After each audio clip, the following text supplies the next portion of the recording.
Hallelujah, praise Lord.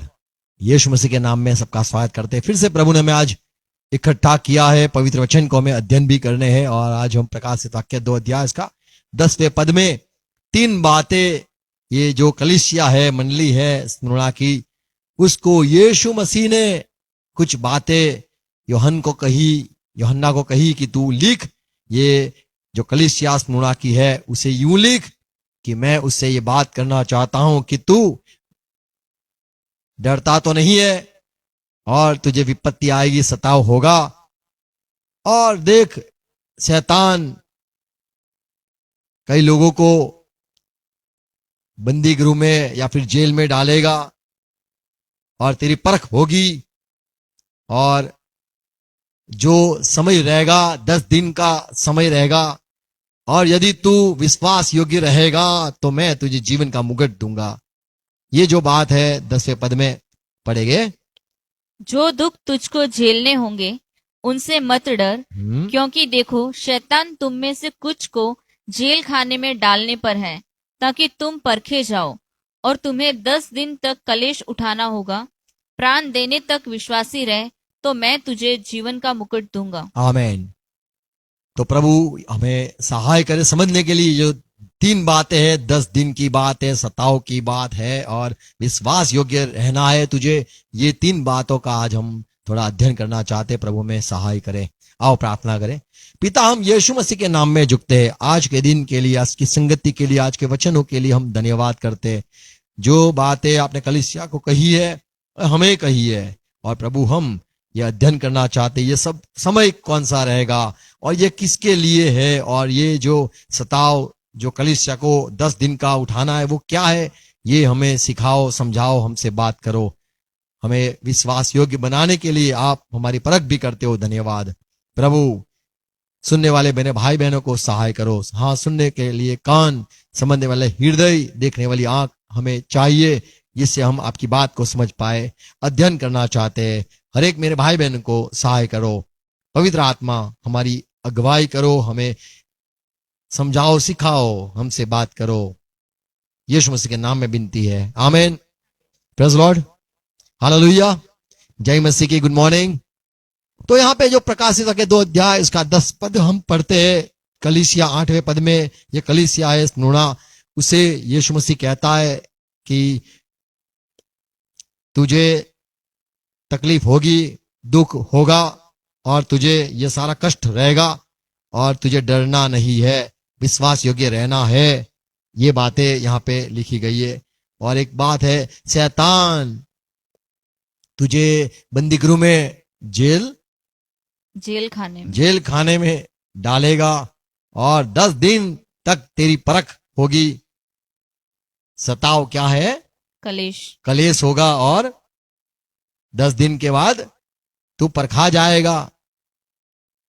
क्या लिखा है? और तुम्हें 10 दिन तक कलेश उठाना होगा। कलेश दुख उठाना होगा। प्राण देने तक विश्वासी रहे। और प्राण देने तक तुझे विश्वास योग्य रहना है, तभी मैं तुझे जाके जीवन का मुकुट दूंगा। तो यहाँ पे जो बात है कि एक पहली बात हम देखते, ये विश्वास योग्य तुझे मरते दम तक रहना है। कई बार हम थोड़ा विश्वास योग्य रहते हैं, फिर हम मरते दम तक तो नहीं रह सकते हैं। इब्रानी पत्री 3 अध्याय 5 पद में मूसा की बात का जिक्र किया है। मूसा परमेश्वर का जो घराना है, उसमें फरिश्ते हैं, उसमें बड़े बड़े सेवक हैं, सब अच्छे अच्छे लोग हैं। उसमें से घराने में जितने भी परमेश्वर के दास पैदा हुए, उस सारे घराने में यदि देखा जाए तो मूसा ऐसा प्रभु का दास था जो परमेश्वर के पुराने घराने में, 5वें पद में लिखा है, मूसा तो उसके सारे घर में सेवक की नाई विश्वास योग्य रहा। सेवक की तरह विश्वास योग्य रहा। मरते दम तक मूसा विश्वास योग्य रहा। Praise Lord. तो बड़ी बात यहाँ पे हम देखते हैं। हमें पता है पौलुस के विषय में भी पौलुस कहता है, 1 तीमोथी खोलना ने 1:12 में, कि मुझे परमेश्वर ने, यीशु मसीह ने चुना, बुलाया, और मुझे विश्वास योग्य समझा, और सेवा में मुझे उठाया। आदम जो था उसे भी प्रभु ने एदन की जो वाटिका थी उसमें उसने उसको रखा था और तुझे ये खेती संभालना है, झाड़ को संभालना है, उसका रक्षण करना है और तुझे खेत भी करना है, खेती भी करना है। उसके लिए आदम को परमेश्वर ने वो वाटिका में, एदन की वाटिका में रखा था। तो यहाँ पे प्रभु अपने घर में रखने के लिए विश्वास योग्यता ढूंढता है और कहता है यदि तू मरते दम तक, यदि तू विश्वास योग्य ठहरेगा तो मैं जीवन का मुकुट तुझे दूंगा। गलाती 5:22 में लिखा है, ये जो विश्वास योग्यता है या विश्वास के हम योग्य ठहरते हैं, यदि हम पर कोई भरोसा करे, ऐसे यदि काबिल हम ठहरते हैं, तो ये तो बड़ी बात है। गलाती 2:5 में लिखा है, पवित्र आत्मा आपके संगित रहता है, संग मिलता है और आपका आत्मा जो है, आपका जो मन स्वभाव है, उसमें एक अच्छा फल आप में पैदा होता है और वो विश्वास योग्यता का फल पैदा होता है। पवित्र आत्मा आप में रहता है, पवित्र आत्मा का फल है और पवित्र आत्मा के जरिए आप में फल पैदा होता है और ये है विश्वास योग्यता। सारे मंडली में, सारे संसार में लोग विश्वासी है, यीशु पर पूरा विश्वास करते चमत्कार के लिए, यीशु पर पूरा विश्वास करते चमत्कार देखने के लिए, सब जरूरत पूरी करे हो इसलिए यीशु पर विश्वास करते, चंगे होने के लिए यीशु पर विश्वास करते हैं, अच्छा सब हो जाए यीशु पर भरोसा करते हैं। तो सारे लोग यीशु पर भरोसा करते हैं क्योंकि यीशु मसीह जो है वो विश्वास योग्य है या फिर भरोसा के काबिल प्रभु है। हम उस पर निर्भर रह सकते हैं, हम उस पर विश्वास कर सकते हैं, वैसा वो अच्छा भला प्रभु है। इसीलिए सारे संसार के जो मसीह भाई बहन है वो यीशु पर विश्वास करते हैं कि यीशु हमारा प्रभु है, उस पर हमें पूरा भरोसा है। तो यीशु मसीह पर विश्वास करने वाले लोग हैं, पर लोगों पर विश्वास करना ये बड़ा कठिन है। इसीलिए यहाँ पे जो बात लिखी है गलाती 5:22 में कि पवित्र आत्मा के जरिए आप में विश्वास योग्यता पैदा होती है। और यहाँ पे मंडली को कहा गया, तू यदि मरते दम तक विश्वास योग्य रहेगा तो जीवन का मुकुट मैं अवश्य तुझे दूंगा। याकूब की पत्री 1 अध्याय 12 पद में यहाँ पे याकूब कहता है, धन्य है, कौन धन्य है? धन्य है वह मनुष्य, वो मनुष्य धन्य है जो परीक्षा में स्थिर रहता है, परीक्षा ही उसमें स्थिर रहता है, क्योंकि वह खरा निकल कर और जब उसकी परख होती है तो खरा निकल कर जीवन का वह मुकुट पाएगा। जीवन का कौन सा मुकुट पाएगा? जीवन का जिसकी प्रतिज्ञा प्रभु ने प्रतिज्ञा, वचन, प्रॉमिस अपने प्रेम करने वालों से की है। अपने प्रेम करने के लिए, जान भी गंवाने के लिए तैयार हो गया। बोले ये तो बड़ा, इसको मुकुट दिया जाए, जीवन का मुकुट पाएगा जो प्रभु से प्यार करता है। Praise Lord. तो प्रभु ने ये प्रतिज्ञा ली है, दी है, वचन दिया है कि तू यदि संकट में, दुखों में यदि उसको पार करेगा, 12 पद में हमने पढ़ा, परीक्षा में स्थिर रहता है, स्थिर रहता और है वह खरा निकल कर और खरा निकलता है। यही बात हमने प्रकाशित के 2:10 में पढ़ा, खरा निकलना, हमारी परख होती है, सच्चे ठहरते हैं, तब जाके जीवन का मुकुट हमें मिलता है। ऐसे तो कई सारे मुकुट की बातें बाइबल में की गई है। ये जीवन का मुकुट क्या है, इसके विषय में हम आज थोड़ा अध्ययन करना चाहते हैं। प्रकाशित वाक्य 6 अध्याय 2 पद पढ़ो तो वहां पे जो एक घोड़ा, सफेद घोड़ा आएगा और उस पे जो सवार बैठा है वो, उसको एक मुकुट भी दिया गया। तो एक बात हम सीखते हैं कि मुकुट दिया जाता है। मुकुट से हम पैदा नहीं होते, जब पैदा हुए एक मुकुट हमारे सर पे था, ये नहीं होता है, मुकुट दिया जाता है। 6 और 2 मैंने दृष्टि की, 6 अध्याय उसका 2 पद, मैंने दृष्टि की और देखो एक श्वेत घोड़ा है, हाँ, और उसका सवार धनुष्य लिए हुए है और उसे एक मुकुट दिया गया। मुकुट दिया गया। तो हम मुकुट पाना है, देने वाला यीशु मसीह है। आमीन। तो जो मुकुट अधिकार है या फिर ऐसा हमारा पहचान है वो दिया जाता है। ये जो मुकुट है वो लिया भी जा सकता है, उसे हम कोई ले भी जा सकता है। हमारा जो मुकुट दिया भी जाता है और मुकुट हो तो वो चला भी जाता है। प्रकाशित वाक्य 3 और 10-11 पद में ऐसा लिखा है, देख, यीशु मसीह ने कहा, देख मैं सीधर आ रहा हूं, मैं शीघ्र आता आ रहा हूं। मैं शीघ्र ही आने वाला हूँ। हाँ, जो कुछ तेरे पास है उसे थामे रह, कि कोई तेरा मुकुट छीन न ले। तो मुकुट दिया जाता है, मुकुट छीनना भी जा सकता है। तो मुकुट जा सकता है, मुकुट आता है, जाता है। और ये जो मुकुट है, ये मुकुट जब हम निकालते हैं तब हम दूसरे को मान देते हैं। प्रकाशित वाक्य 4 और 10 पद में पढ़ते हैं, 24 जो प्राचीन थे, वडील कहो या फिर पुराने कहे, ऐसे जो 24 लोग हैं, उन्होंने जब मसीह यीशु को देखा और परमेश्वर की उपस्थिति को जब महसूस किया, तब उन्होंने अपने मुकुट निकाल दिए। जैसे कोई बड़ा साहब मर जाता है तो पता है क्या होता है, लोग अपनी टोपी, अपनी जो कैप होती है वो निकाल के खड़े हो जाते हैं, बोले तो बड़ा मान वाला है, मेरा मुकुट क्या है उसके सामने। तो यहाँ पे लिखा है 10 पद में, तब 24 प्राचीन सिंहासन पर बैठने वाले के सामने गिर पड़ेंगे और उसे जो युगानुयुग जीवता है प्रणाम करेंगे। और वे अपने अपने मुकुट सिंहासन के सामने यह कहते हुए डाल देंगे। तो डाल देंगे, रख देंगे, अपने अपने मुकुट रख देंगे कि मेरा मुकुट से तो ये बड़ा मुकुट वाला है, ये मेरा मुकुट से ये बड़ा है। तो वो सब अपने मुकुट को डाल देंगे।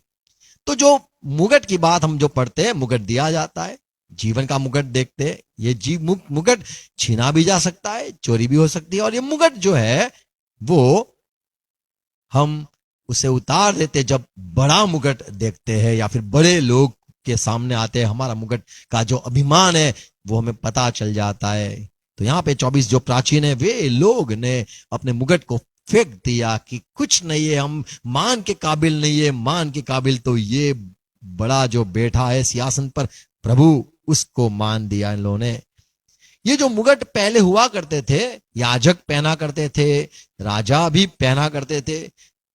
ये जो पुराने नियम हम यदि पढ़े निर्गमन की किताब 30 अध्याय 3 पद में, तो याजक पहना करते थे, सेवा करने वाले पहना करते थे, मुकुट पहना करते थे। वो सोने के मुकुट पहना करते थे। 30 और 3, और वेदी के ऊपर वाले पल्ले और चारों ओर की अलंगों और सींगों को चोखे सोने से मढ़ना। हाँ, और इसकी चारों ओर सोने की एक बाड़ बनाना।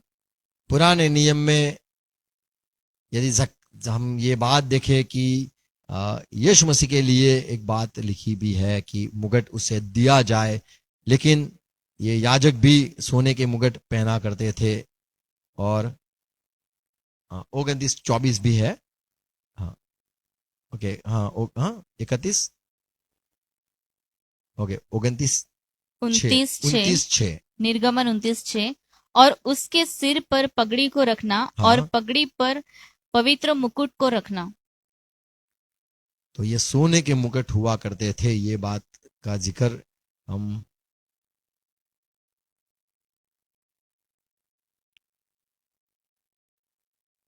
जकारिया 6 अध्याय 11 पद, जो बड़ा याजक, महायाजक सदोक,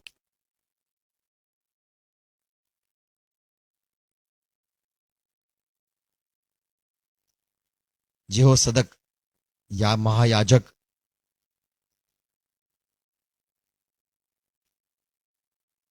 योशुआ का बेटा, पढ़ो जकारिया 6 और 11 पद।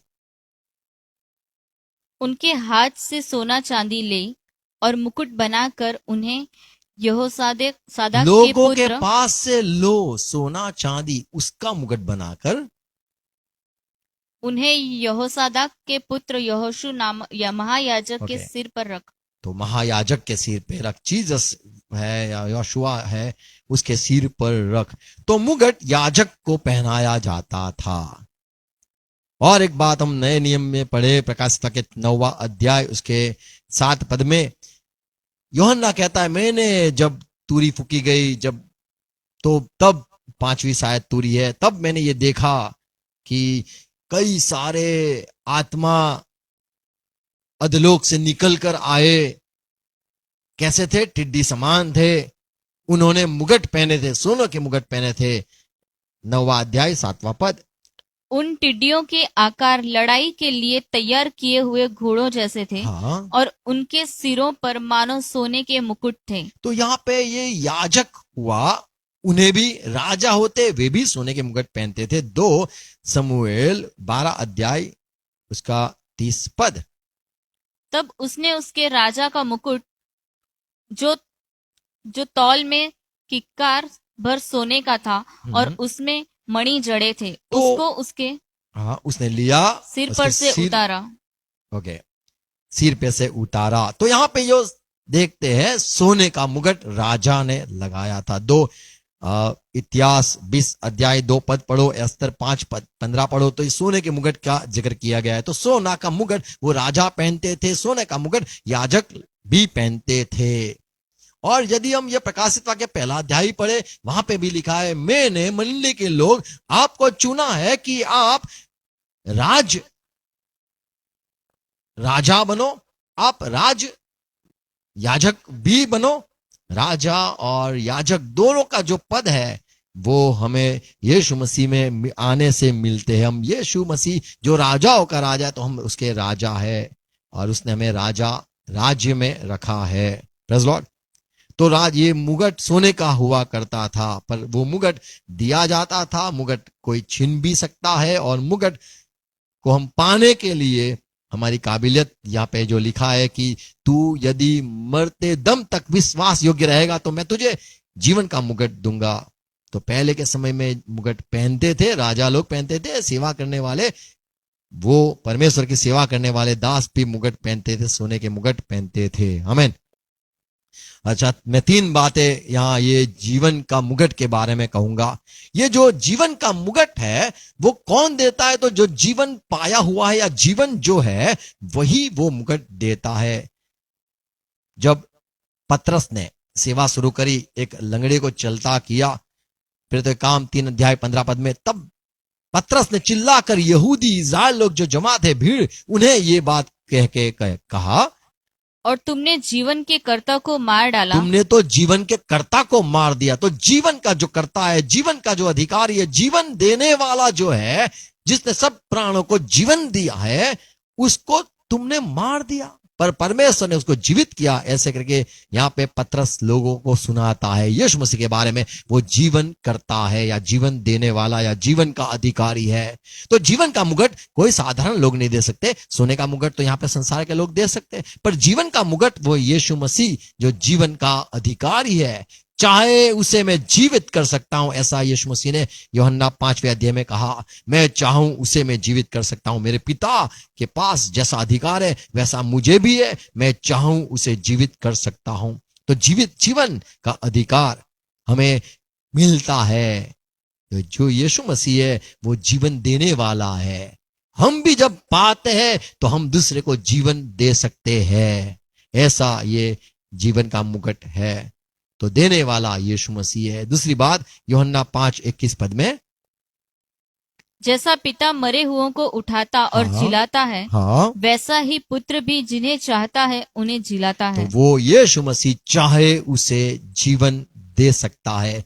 तो जब हम जीवन का मुकुट पा लेते, यदि हमने जय पाके जीवन का मुकुट, यीशु मसीह ने जो से वचन दिया है, यदि तू मरते दम तक विश्वास योग्य ठहरेगा तो मैं तुझे जीवन का मुकुट दूंगा। तो जीवन का मुकुट जब हमें मिलता है तो हम भी चाहे उसको जीवन प्रदान कर सकते हैं। जैसे यीशु ने कहा, पिता जैसे मुर्दों को जीवित करता है, मैं भी चाहूं उसे जीवित कर सकता हूं। तो जीवन का मुकुट पाने पर आप चाहो उसे जीवित करते हो। यूहन्ना 11 अध्याय 23 पद में, जो मार्था मरियम, उनका भाई जो मर गया था, तब प्रभु ने कहा, प्रभु यीशु ने उससे कहा, तेरा भाई फिर जी उठेगा। तेरा भाई फिर जी उठेगा। तो ये जो जीवन का करता है यीशु मसीह, जो जीवन देने वाला, जीवन का मुकुट पहने हुआ, वो जीवन देता है।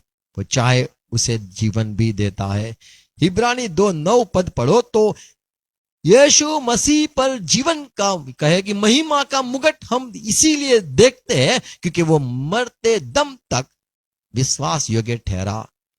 पर हम प्रभु यीशु को जो स्वर्गदूतों से कुछ ही कम किया गया था, जब वो कम किया गया यानी स्वर्गदूत से उतरकर मनुष्य का अवतार मनुष्य बन गया मृत्यु का दुख उठाने के और कारण उसने मृत्यु का दुख भी मृत्यु तक दुख भी सहा, महिमा और आदर का मुकुट पहने हुए देखते हैं। इसीलिए हम अब उसे कैसे देखते हैं?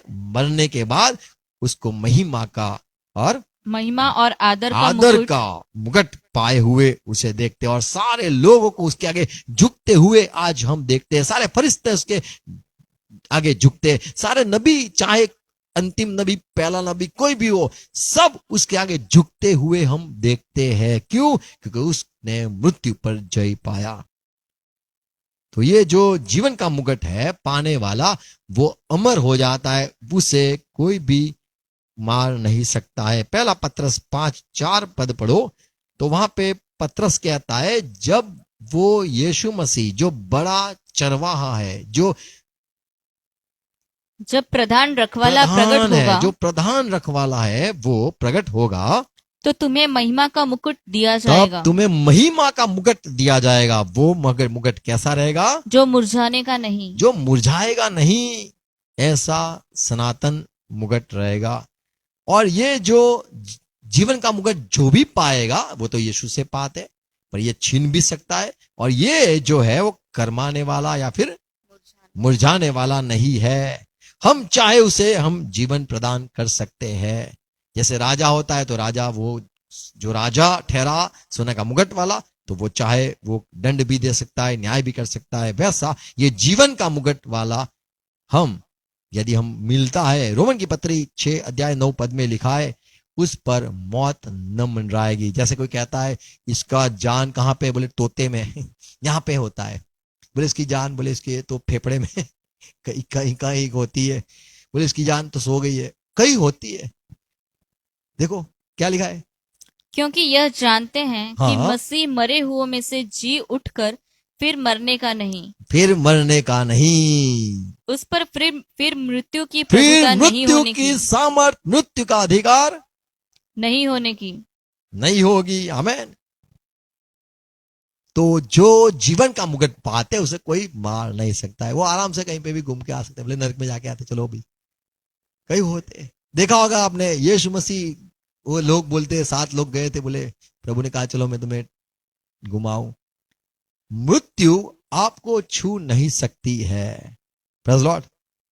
और ये जो जीवन का मुकुट है, आप सदैव जीवित रहते हो, वैसा जीवन का मुकुट है। यदि तू मृत्यु तक विश्वास योग्य ठहरेगा तो मैं तुझे जीवन का मुकुट दूंगा। तू चाहे उसे जीवित कर लेना, अनंत जीवन जब मिलेगा उसमें हमें क्या जरूरत है? हाँ, हम ऐसा मुकुट रहेगा कि सारे लोग देखते रहेंगे, बोले ये तो जीवन का मुकुट है। Praise Lord. बोले फल खाना नहीं है, बोले नहीं खाना, इसको पास रहो, ये जीवन का मुकुट है पाया हुआ। प्रकाशित वाक्य 20:6 पद में लिखा है, धन्य है वो पवित्र है जो पहले पुनरुत्थान में या पहले जी उठने पर जिसे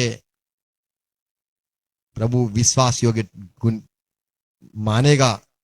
6 पद, धन्य और पवित्र वह है कौन वो है जो इस पहले पुनरुत्थान का भागी है। हाँ, ऐसों पर दूसरी मृत्यु का कुछ भी अधिकार नहीं। दूसरा मृत्यु की अधिकार नहीं है। Praise Lord. तो जो जीवन का मुकुट है वो पाए हैं, जैसे याजक पाते थे, तो बोले ये तो याजक है, बोले वो मंदिर में जा सकता है, आ सकता है। वो बोले वो तो परम पवित्र स्थान में भी जा सकता है। वो बड़ा मुकुट वाला, बोले वो इंसाफ कर सकता है, वो खून अंदर छिड़क सकता है, वो परमेश्वर के साथ जा सकता है। बोले ये राजा का मुकुट, बोले राजा का मुकुट यानी वो तो बादशाह है, वो तो सब पे प्रजाओं पर वो तो बड़ा अधिकारी है।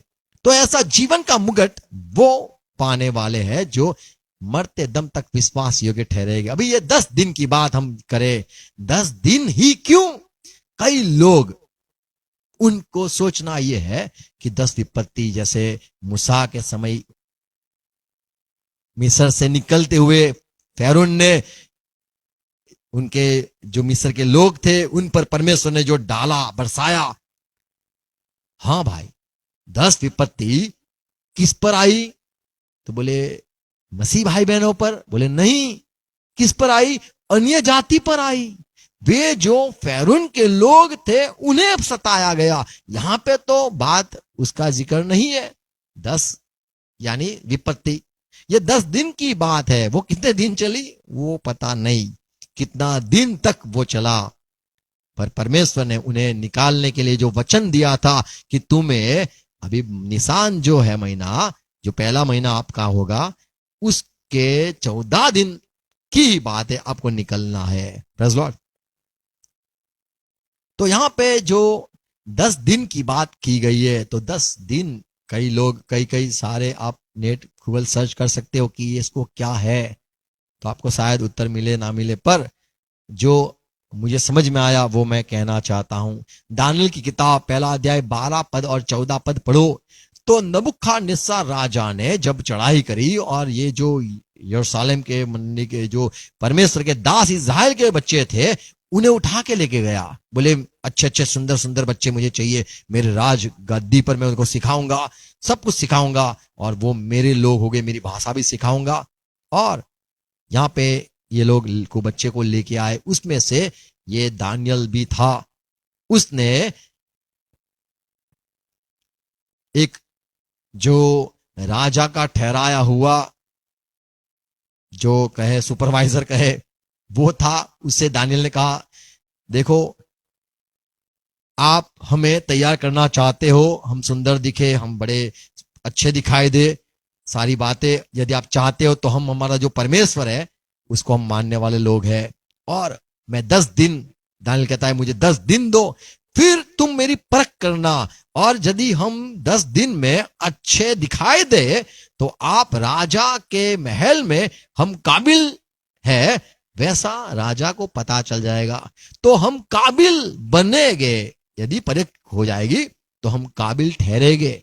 ऐसे करके दानियल ने विनती की है। 12वां पद, मैं तेरी विनती करता हूँ। तो ये राजा का जो नबूखदनेस्सर राजा था, उसका जो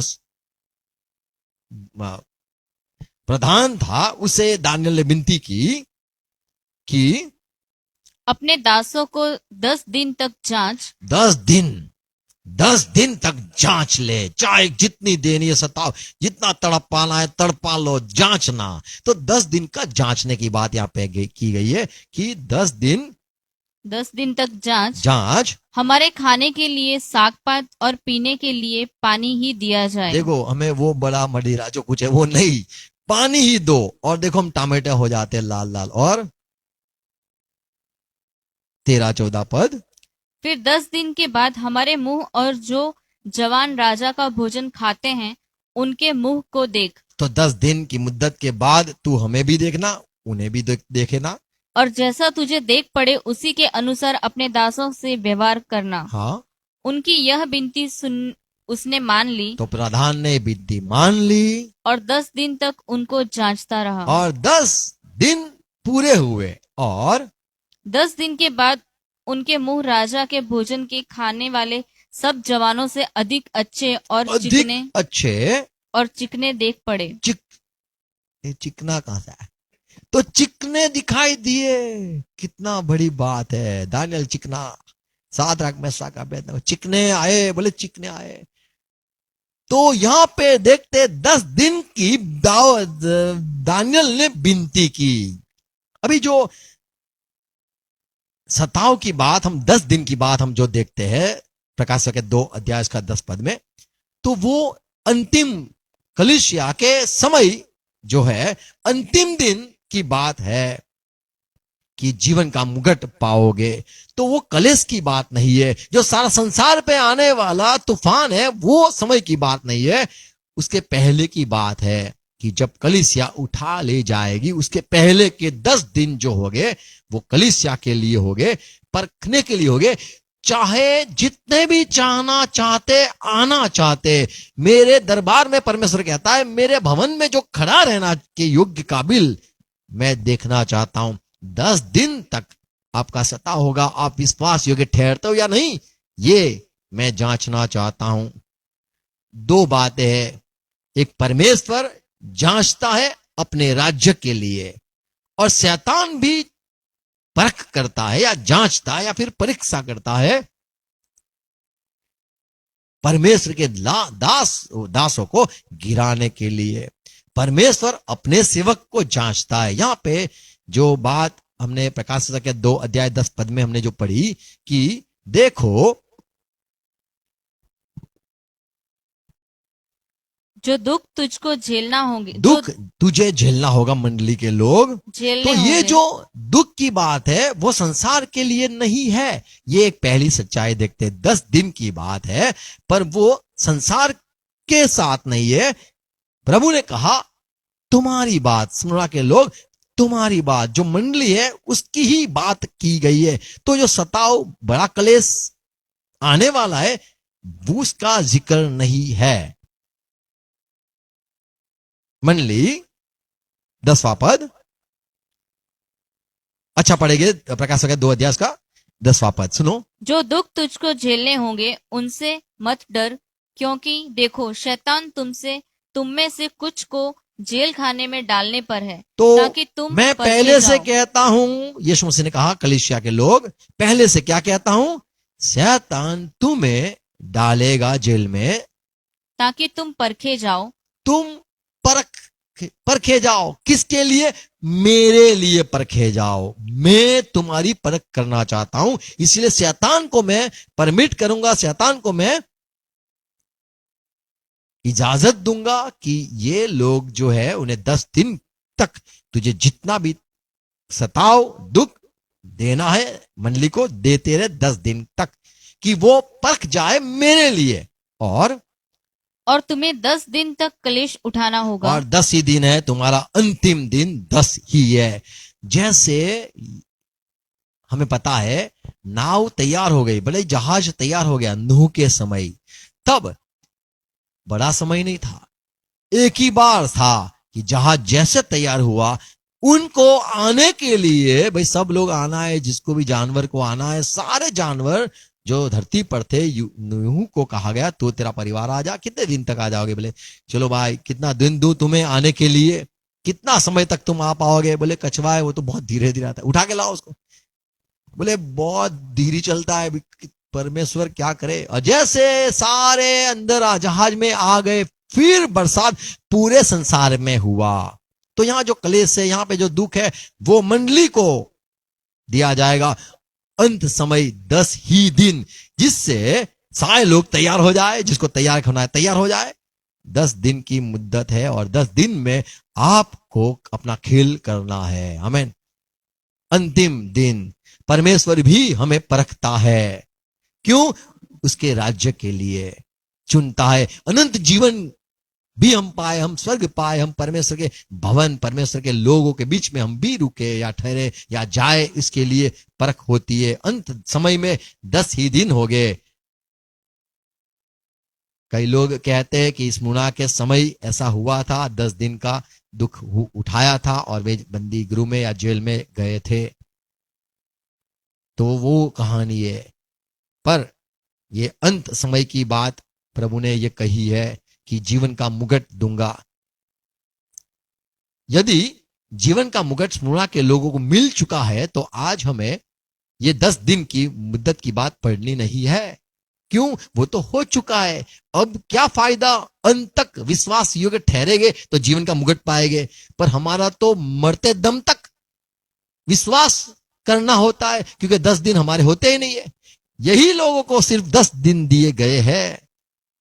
यदि स्मुरना के लोगों को 10 दिन दिए हैं तो ये हमारी बात नहीं है। तो हमें मरते दम तक विश्वास योग्य ठहर के हम ये दावा नहीं कर सकते कि प्रभु जीवन का मुकुट दो। प्रभु कहेगा तुम्हें मैंने कब कहा था? ये तो स्मुरना के लोगों को कहा था, उनका 10 दिन का था। तो ये 10 दिन जो है वो परख का दिन है। नीति व्यवस्था विवरण 8 अध्याय उसका 2 पद। परमेश्वर ने कहा मिस्र से आप निकले हो इजराइल के बच्चे, मेरे बेटे, और स्मरण रख, और तू स्मरण रखना इजराइल, कि तेरा परमेश्वर यहोवा, तेरा परमेश्वर है यहोवा, उन 40 वर्षों में तुझे सारे जंगल के मार्ग में से इसलिए ले आया है। क्यों लेके आया? कि वह तुझे नम्र बनाए।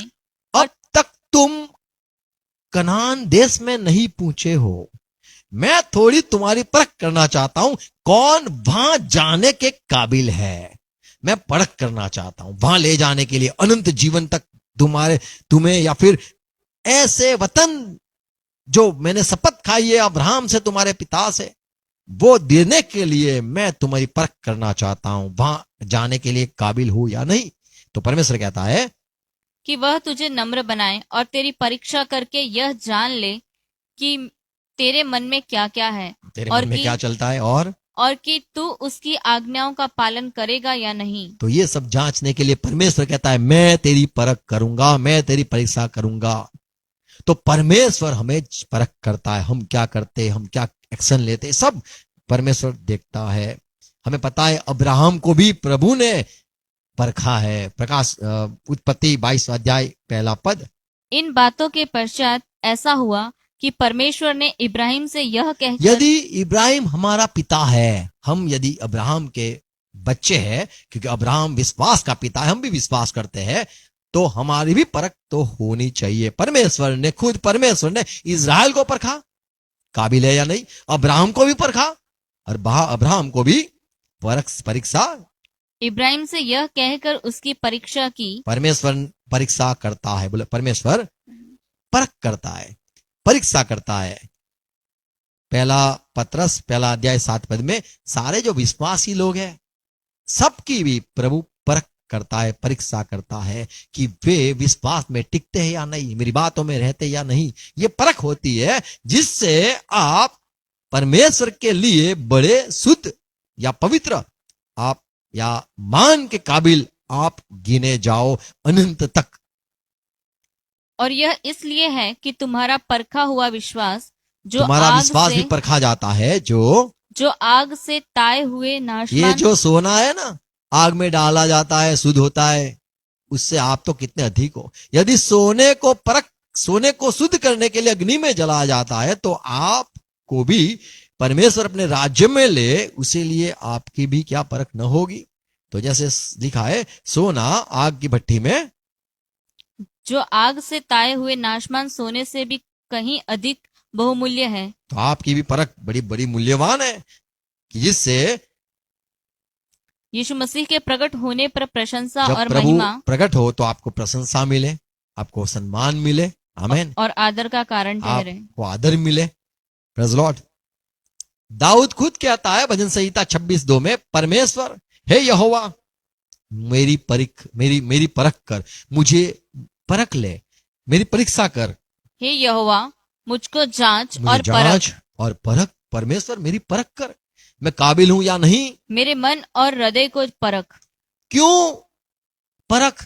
तो परमेश्वर ने, यीशु मसीह ने, प्रकाश के 2:10 में हम पढ़ते हैं कि वो परखता है। तुम परखे जाओगे 10 दिन तक। बोल दिया परीक्षा कैसी रहेगी, 10 दिन की रहेगी। क्या होगा? शैतान आएगा, वो तुम्हें जांचेगा, दुख देगा, तड़पाएगा, बंदी घर में भी डालेगा, मौत तक हो जाए, आपको विश्वास योग्य रहना है। दाऊद कहता है 26:2 भजन संहिता 26 अध्याय 2 पद। हे यहोवा हाँ,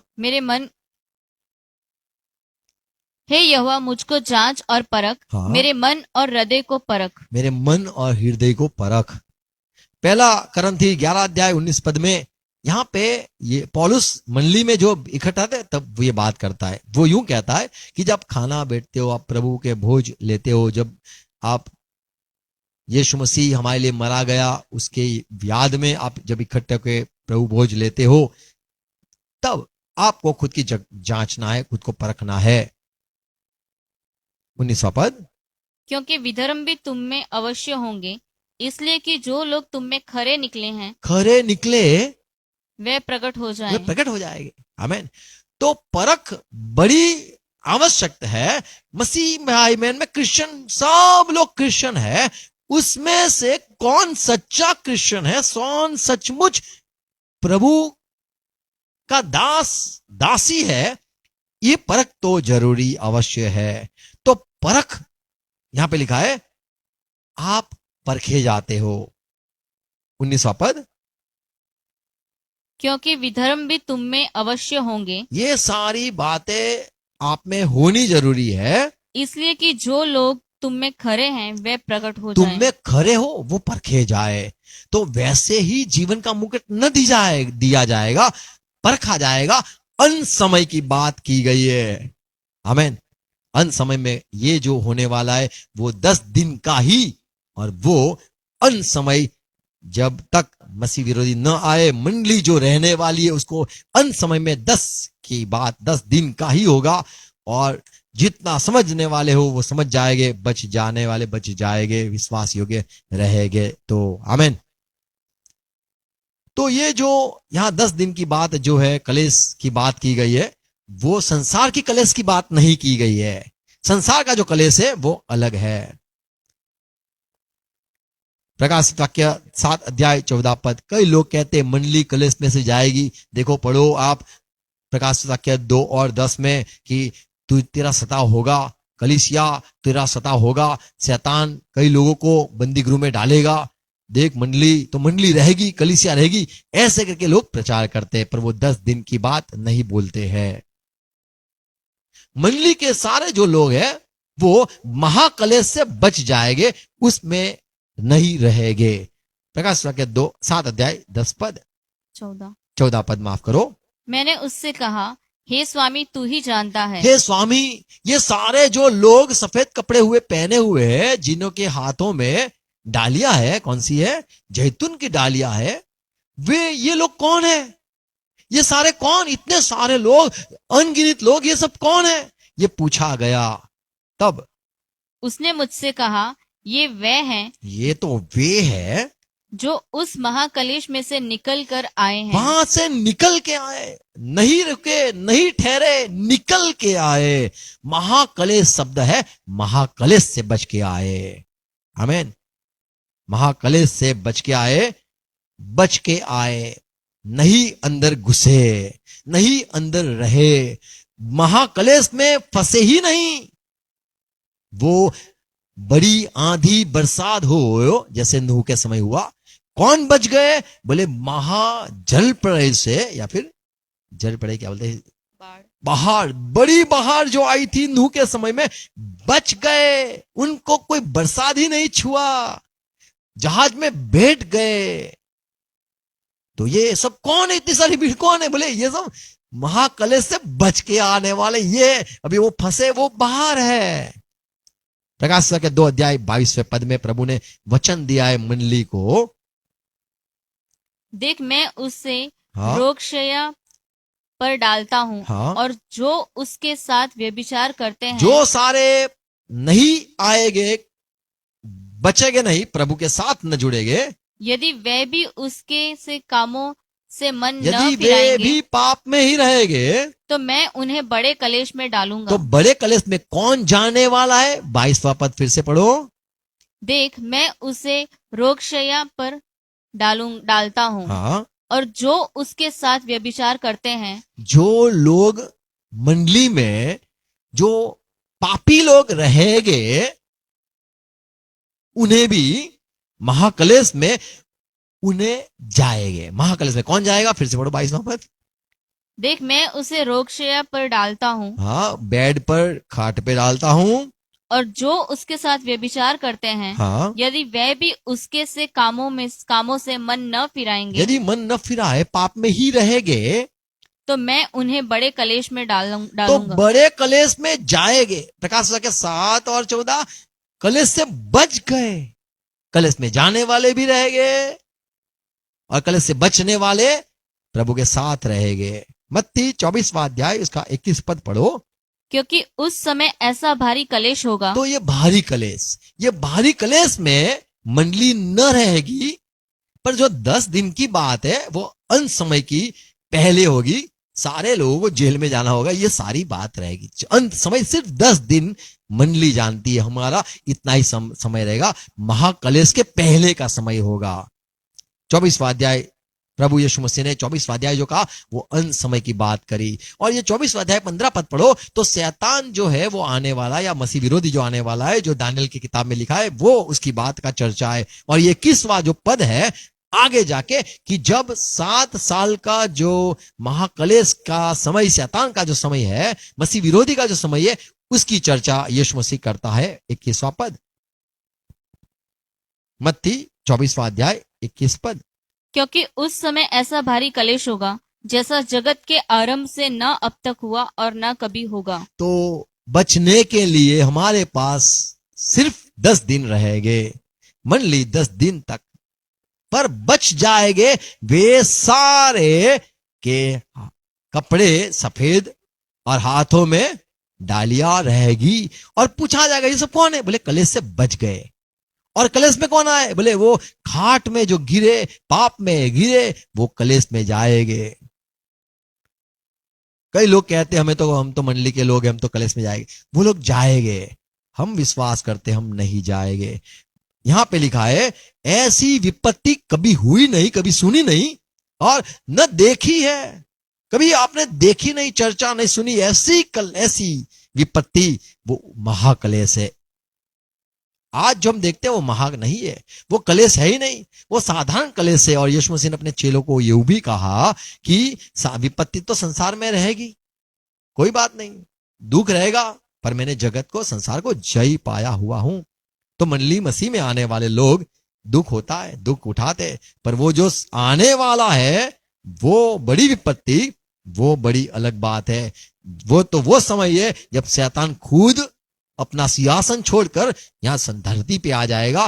तब कहा जाएगा अब तुम्हारी आन बनी धरती के लोग, अफसोस या फिर हाय हाय हाय हाय करो, ऐसा होगा। यिर्मयाह 30 अध्याय 7 पद, हाय माफ हाय, करो, ये पढ़ लो आप, मत्ती 24:21 पद। क्योंकि उस समय ऐसा भारी कलेश होगा जैसा जगत के आरंभ से न अब तक हुआ और न कभी होगा। तो नूह को भी बताया गया ऐसा होगा, न सुने कभी सुना है, नहीं हुआ, ऐसा यहां पे होगा। तो जहाज बना ले, अपने आप को, अपने लोगों को बचा ले, आमीन। और 20 दूसरे लोग सारे बाहर में बह गए, मर गए, खत्म हो गए। और एक फिर से एक आने वाली आंधी, तूफान या फिर बड़ा संकट या बड़ा कलेश। यिर्मयाह 30 अध्याय 7 पद, हाय हाय, वह दिन क्या ही भारी होगा, उसके समान और कोई दिन नहीं। वह याकूब के संकट का समय होगा। वो तो मंडली नहीं, याकूब के संकट का समय रहेगा, मंडली का नहीं। वो संकट इज़राइल के समय झेलना होगा। देखो नाहुम 1:7 पद पढ़े, नाहुम पहला अध्याय 7वां पद। परमेश्वर भला है और वो समय इज़राइल के लिए वो संभाल लेगा। नाहुम 1:7, हमने तेरे सामने बहुत बुराई की है और जो आज्ञाएं, विधियां और नियम तूने अपने। नाहुम 1 अध्याय उसका 7वां पद सुनना, क्या लिखा है, सुनो सुनो। यहोवा भला है। यहोवा कैसा है? भला है। किसके लिए? मंडली तो चली गई, अभी ये बाकी रहा है, उसकी बात है। हाँ, संकट के दिन में वह दृढ़ गढ़ ठहरता है और अपने शरणागतों की शुद्धि रखता है, की शुद्धि रखता है, उनकी शुद्धि रखता है, उन्हें याद रखता है, उन्हें याद करता है। Praise Lord.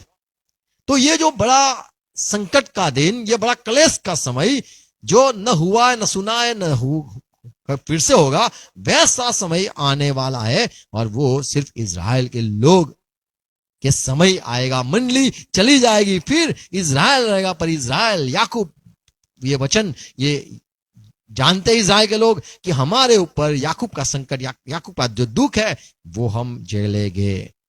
पर परमेश्वर इज़राइल के साथ खड़ा रहेगा। Praise Lord. दुखों में उनकी आशा परमेश्वर के पास रहेगी, और वे समय जो पुकारेगा वो उद्धार पाएगा। वो बड़ा संकट का समय आएगा, पूरे संसार पे हुकूमत शैतान की, ये मसीह विरोधी की होगी। तो ये सबसे बड़ा संकट का समय रहेगा, पर मसीह भाई बहन तो बच जाएंगे। आमीन। यदि कोई वहां पे रहता है तो प्रभु उन्हें अनुग्रह देगा। 10 दिन उनको मुद्दत समझ में आएगी, 10 दिन सेनाएं फिर निकल जाएंगे। मार्क 13 अध्याय 19वां पद। क्योंकि वह दिन ऐसे कलेश के होंगे हाँ, कि सृष्टि के आरंभ से जो परमेश्वर ने सृजी है अब तक न तो हुए और न फिर कभी होंगे। तो ये भी यही बात है अंत समय की, और इसमें से कलीसिया को प्रभु बचा लेगा। प्रकाश वाक्य 3 अध्याय उसका 10 पद पढ़ो तो वहां पे प्रभु ने ये फिलाडेल्फिया मंडली जो है उसे ये वचन दिया है कि देख मैंने तुझे अधिकार दिया है, मेरे पास चाबियां कुचिया है, तू तुझे मैं दूंगा। 10 पद। तूने मेरे धीरज के वचन को थामा है, हाँ, इसलिए मैं भी तुझे परीक्षा के उस समय बचा रखूंगा जो पृथ्वी पर रहने वालों के परखने के लिए सारे संसार पर आने वाला है। सारा संसार जो 2:10 पढ़ा प्रकाश वाक्य, वो स्मूणा के समय यानी वो मंडली की बात है, 10 दिन की बात है, वो अंत समय के 10 दिन की मंडली की बात है। और ये जो यहाँ पे लिखा है सारा संसार पे आने वाला वो कलेश वो मंडली का नहीं है पर पूरे संसार पे आने वाला है। पर मैं तुझे वो समय से बचाऊंगा, उसके पहले ही तुझे उठा लूंगा। आमीन। यूहन्ना 7:17 अध्याय 15 पद में यीशु मसीह ने एक शपथ खाई, एक वचन दिया है, ऐसा कहा है कि हे पिता, ये जो लोग तूने मुझे दिए हैं उनको मैंने संभाल के रखा है और ये दुष्ट शैतान उसको छू नहीं पाया है। क्या लिखा है? मैं यह विनती नहीं करता कि तू उन्हें जगत से उठा ले, ये संसार से उठा ले, ये विनती नहीं करता, परंतु यह कि तू उन्हें उस दुष्ट से बचाए रख। तू दुष्ट से बचाए रखना। आमीन, प्रेज़ लॉर्ड। तो दुष्ट आएगा, प्रभु के लोग बच निकलेंगे। आमीन। तो सारा संसार पे आने वाला है कलेश, उससे प्रभु बचा लेगा, अपने लोगों को बचा लेगा, उनको सुरक्षित रखेगा। और ये दुष्ट जो आएगा उसके पहले तो आकाशों आसमान के लोग रहने वाले, आप आनंद करो क्योंकि आप सारे लोगों को उठा के वहां पे रख दिया है, आप आनंद करो। पर धरती के रहने वाले मंडली के लोग नहीं, कलीसिया के लोग नहीं, हाय हाय अफसोस, ये कलीसिया के लिए नहीं, धरती पे रहने वाले रुक गए, ठहर गए, निकले नहीं, फंस गए, उनको हाय हाय। तो कलीसिया के लोग ऐसे नहीं कहेंगे प्रभु आपने तो हमें हाय हाय कह दिया, अब शैतान यहाँ पे उतर के आ गया, अभी हम कहां भागे? इजराइल को तो बच के भाग गया, उनको पंख आ गई है, हम क्या करें? हमारे लिए बोले कुछ है इंतजाम? तो मंडली रहेगी ही नहीं। आमीन। पर जिसको जो आत्मा है मिला है वो पवित्र आत्मा उनका है, उनको जो सिखाना है सिखाते रहे। पर जो हमारा जो मंडली सच में मंडली है, आमीन, हमारा कोई मिनिस्ट्री नहीं है पर हमारी मंडली है, प्रेज़ लॉर्ड। तो पवित्र आत्मा ने हमें ये सिखाया है, हमें ये मानना है, हमें ये विश्वास करना है। आमीन। मैं चाहता हूं आप फिर से ये वचन को सुनो, ध्यान से सुनो, सारी बातों को पढ़ो और तुलना भी करो, और सच है तो उससे जुड़े रहो। आमीन। God bless you. आओ प्रार्थना करें।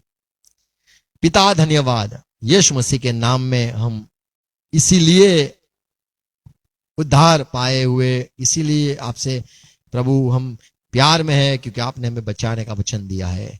जो महाक्लेश, जो महा संकट का समय आने वाला है, पूरा संसार पे आने वाला है, पर आपने हमें बचाने वाले हो। जैसे नूह को, उसके परिवार को आपने बचा लिया, पूरे संसार पे आंधी तूफान बरसात और बाहर आई, सारे लोग नष्ट खत्म हो गए, पर जहाज में बैठे हुए बचने वाले बच गए। जो समय अंत समय मिलने वाला है आपके लोगों को 10 दिन का, और जीवन का मुकुट पालो पालो पालो, ये चिल्लाना होगा कि किसको पाना है। 10 दिन ही है और फिर महाक्लेश होगा, यह शुरुआत है।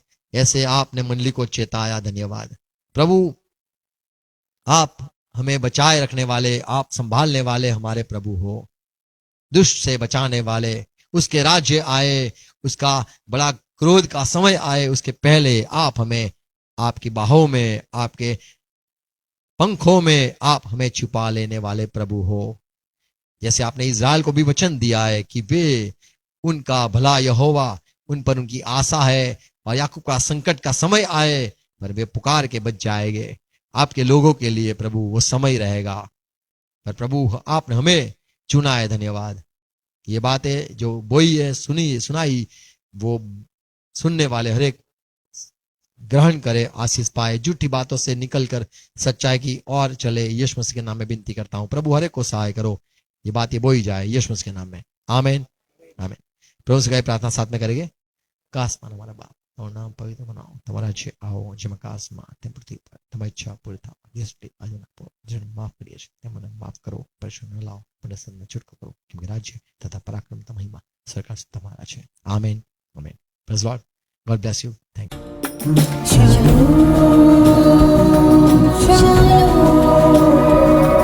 Shalom.